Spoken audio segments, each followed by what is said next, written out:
Fala pessoal, tudo bem? Então, no jazz tradicional, o conceito de bateria era diferente, ainda na década de 20, ainda no hi-hat não estava aqui em cima, então o pessoal conduzia na caixa e no prato de choque, né?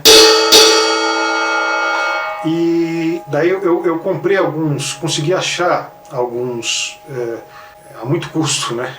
Ainda mais aqui no Brasil, né? A gente tem que pegar tudo de fora, pesquisar pra caramba. Alguns métodos de bateria da época. O primeiro que eu consegui foi um achado, né? Uma coisa sensacional, que é o do Ray Baldock, o Dixieland Drumming. Eu acho o melhor método de bateria dessa época, porque ele é muito completo, ele mostra bem a questão do trap set, né? Que é exatamente isso aqui que eu acabei de tocar agora: woody block, cowbell, sino, né? O greco cymbal, uma porção de coisas. Depois eu vou abordar mais isso aqui também, né? Que é a minha paixão, que eu acho que é o creme de la creme do jazz, né? Que se perdeu depois com o jazz moderno. A concepção da bateria era diferente e às vezes, como ainda não tinha o timbal, não tinha nem prato de condução. O prato de condução mesmo ele começou a ficar, acho que, efetivo, principalmente na década de 40, né? Com as swing bands e depois com o bebop, daí foi embora, né? A prioridade das conduções rítmicas vieram todas no ride. E foi, ainda na década de 40 o pessoal ainda conduzia bastante no hi-hat, mas já praticamente não usava mais, usando cada vez menos o trap set.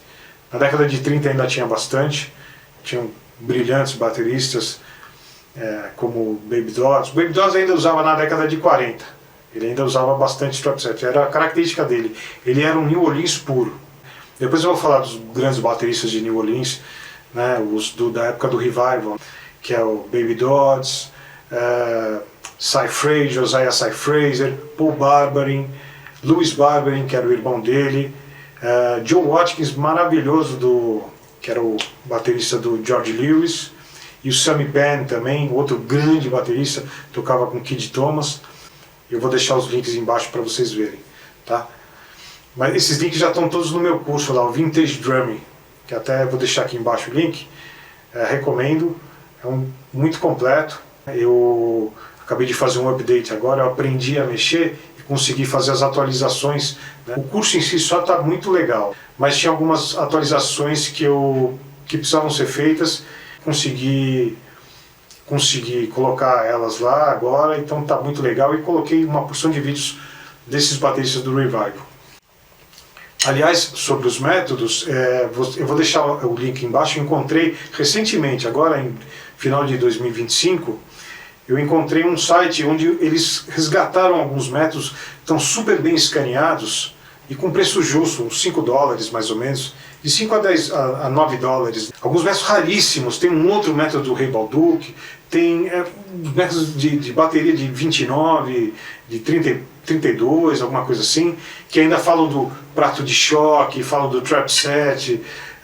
É muito legal, recomendo vocês, eu vou deixar o link embaixo se vocês quiserem comprar com esses, tá? Eu não tenho vínculo nenhum com eles, mas é muito legal, material eu comprei, mandei imprimir, encadernei, né? Depois eu mostro para vocês aqui o cor.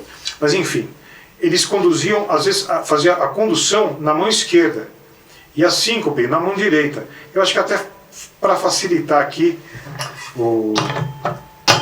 eles não tinham os tons normais que a gente conhece hoje, que foram desenvolvidos no final, acho que da década de 30, com o Jenny Krupa, com a Slingerland, mas eles tinham os tantãs chineses, né, que eram lindos. Então ficava a condução.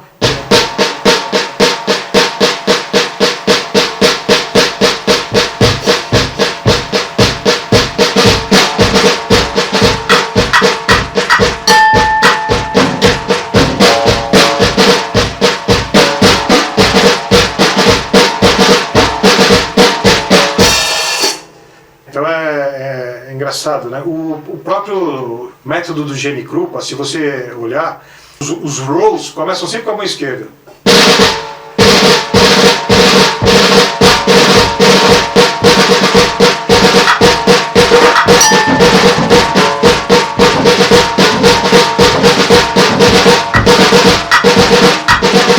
Que eu mudei.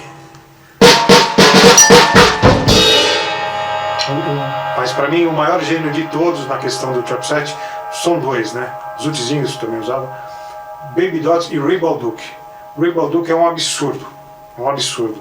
Eu vou deixar uma faixa aqui embaixo para vocês escutarem, pra vocês verem o que ele fazia. E o método é bem isso mesmo.